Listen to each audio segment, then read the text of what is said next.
Jujutsu Kaisen Rumble Survivaton. Feels like it was made for me. I love roguelikes, I love incremental games, and I adore Jujutsu Kaisen. And as such, since they clearly came up with the concept for this game by directly probing the contents of my brain, buzz, I feel uniquely qualified to spell out who will and won't be playable in the base roster of Jujutsu Kaisen Survivaton. According to the trailer, there are more than 20 characters from Jujutsu Kaisen, which to me could mean up to 30. If there were more than 30, they would have said more than 30. And you're probably thinking, well, if it was 30, why wouldn't they just say 30 characters? Well, I think game developers prefer to have a little leeway. So if there were exactly 30 planned, they'd say at least 20, just in case plans fell through. More realistically, I'd say there's likely to be around 25, but I thought of 30 characters that I would expect to be in the game, and I didn't really want to cut any of them.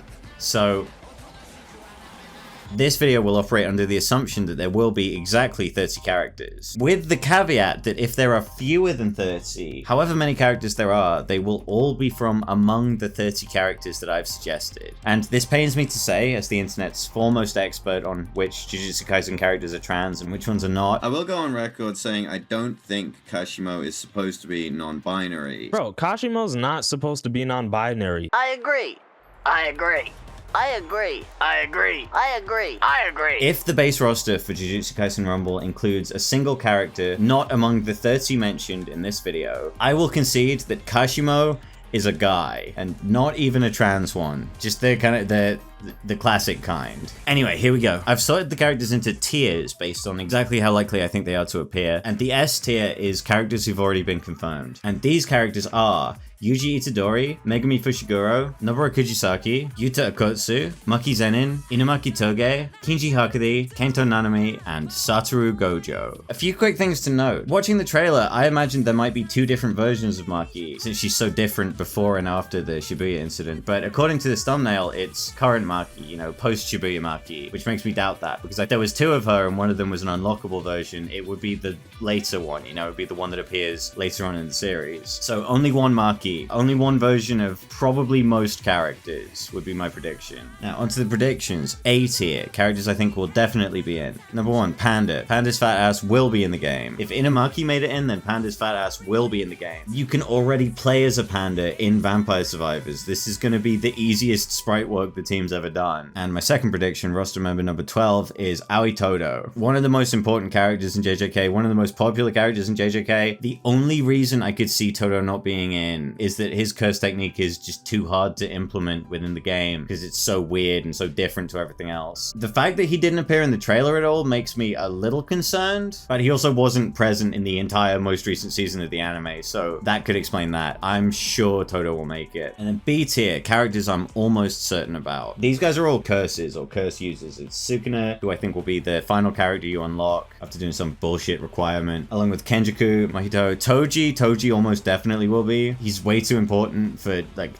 multiple parts of the anime not to be, and he's just so popular, so incredibly popular. And then Jogo I think is for certain. Hanami almost definitely. It's easy to forget after she got pimped out by Gojo, but Hanami was the main antagonist for one of the first parts of the anime. The student exchange program bullshit. Was a major Yuji opponent, which I think is to her credit, and has cool like plant powers. Like there isn't anybody else who does anything like her in the cast. And then number 19, the final B tier, is Dagon. And I know Dagon only has one fight, which he loses badly, but if you've played Vampire Survivors, I want you to just close your eyes and imagine making a bunch of fish fly at a guy, making a big cephalopod appear and bite a guy. It's all just classic. It's all stuff that would translate so well into the Vampire Survivors gameplay format. And he's cool, man. You can't have the rest of the disaster curses without Dagon. He's too fly. And so that's 19 guys, and I think all of those guys are locked in for the game. We now move on to C tier, which is my probablys tier. I'd be surprised if any of these guys didn't make it. Firstly, number 20 is Naoya Zenin. I want to say there's almost no way Ponkel could have predicted the runaway popularity of Naoya Zenin in the aftermath of the Culling Games anime. This game has almost certainly been in development since before the anime started airing. But even that aside, Naoya is too relevant. He has too many critical appearances in the show, and his fighting style would be so cool and interesting if you put it into Vampire Survivors. Like the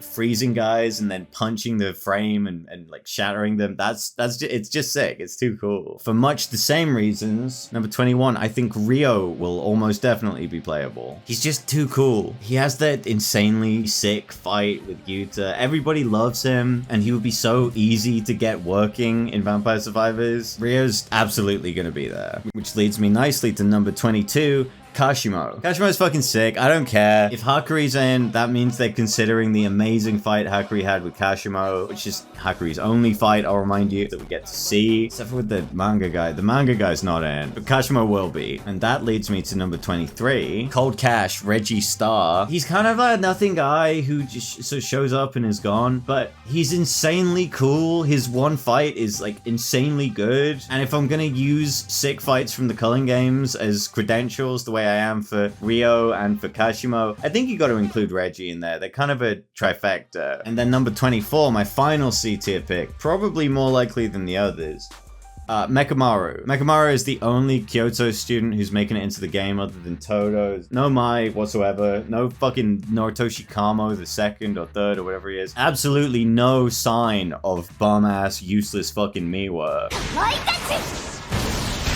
But I think Mekamaru's earned it. He has a great fight with Panda, great fight with Mahito. He does all kinds of stuff. Building a giant robot is just kind of what you do in Vampire Survivors in like a metaphorical sense. He would just make it more literal. And now we're down to the D tier. And if there are like 25 characters in the game, I guess one of these guys makes it in. It will be one of them. It won't be nobody else. Those last 24 guys I'm sure about. A couple of them I'm not so sure about, but I'm pretty sure. Maybe I should have put Reggie in D tier. Anyway, at the top of D tier, we got Higuruma. And you're thinking, why the fuck is Higuruma in D tier? Because Higuruma plays really weird and only has one fight that isn't really a fight. Like, it ends with him and Yuji just kind of stopping. I guess there's stuff he could do. Throw the gavel, make the gavel really long. Judge Man, he's got options. It's just that, like, most of the important stuff he does is in an arc of the manga we haven't gotten to yet in the anime. And this video game, let's be honest with ourselves, is partly an advertisement for the anime. So I think it's mostly going to be featuring stuff from the anime. And Higuruma has that one really good episode in the anime, but it is just one episode. So Higuruma's here, top of D tier. The most likely guy, I'm not sure about. If there's DLC, he'll be in the first DLC pack. I'm locking that in. Number 26, this may surprise you, Mei Mei. Now, I know Mei Mei is, shall we say, not like us, and Mei Mei doesn't do shit for the most part, but she has one fight, and she already fights like how a Vampire Survivor character plays. She got a big axe that she swings at you, and she has birds that fly at you, and that's like every Vampire Survivor guy. If you boil it down, all their attacks are either axe or bird. She has both. Plus, she's not super important, but she is present in the entirety of JJK, basically from start to finish. I think she's a fairly safe, fairly comfortable pick.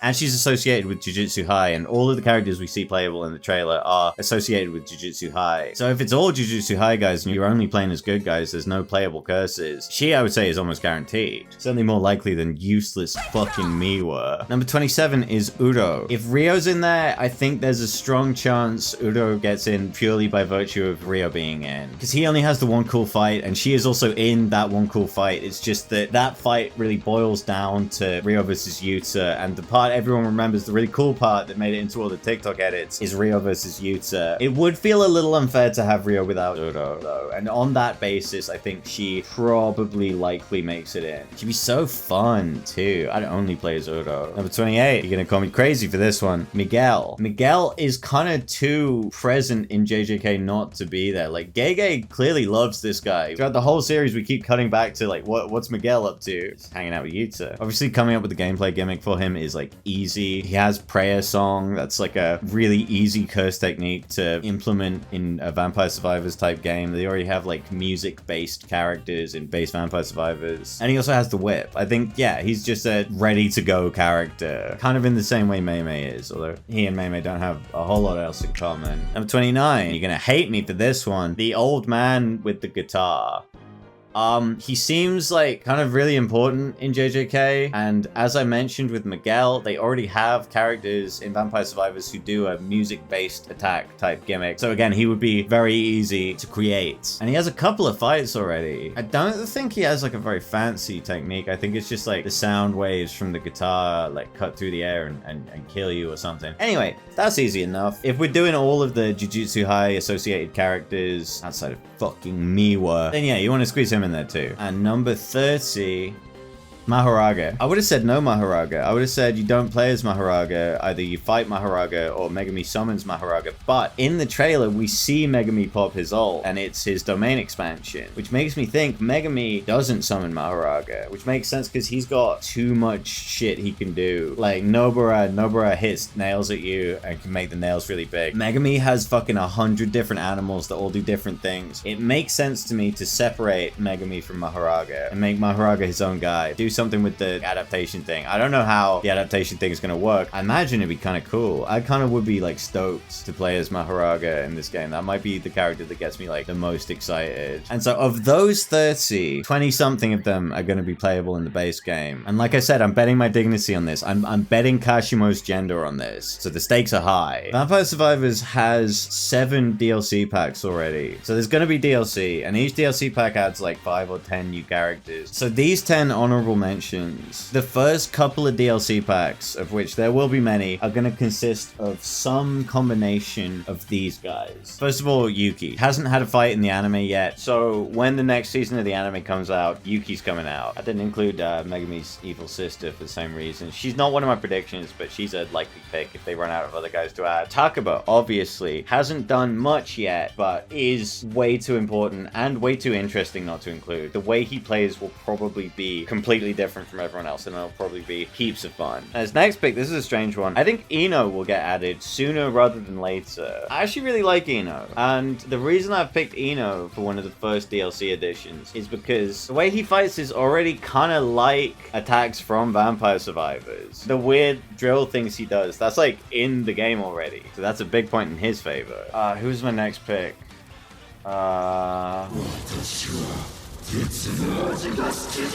Big fucking Rushi is probably not going to be base game because he's too weird, and much like with Naoya, there's no way the team could have predicted how big Rushi would become. But if Rio makes it in and Udo makes it in as either base or DLC, the strongest curse, big fucking Rushi, is getting added not long after. Udaume really probably has to be in the game. Maybe the most likely DLC pick. Maybe even base game, if I'm wrong about any of the other guys, which I'm not. Udaume already had a really strong showing at the end of Season 2, and then, Udaume already had a really strong showing at the end of Season 2, so Udaume has a pretty solid chance of making it in. This might be a weird one. I think Grandpa Zenin might make it in. He fights a little differently to Naoya, and he fights a couple of heavy hitters. Like, you see him get some action in Season 2. He could totally make it in if they're sort of scraping the anime for guys to add. Speaking of which, Choso's ugly freak brothers, these count as one pick. They're kind of nothing guys, and they're like gross losers, but you can play as like weird fucking freaky monsters in Vampire Survivors already, so it's not outside the realm of possibility. And they were in the Season 1 finale, which is kind of a big push, you know what I mean? That's kind of a good rub. They don't really do anything, but like,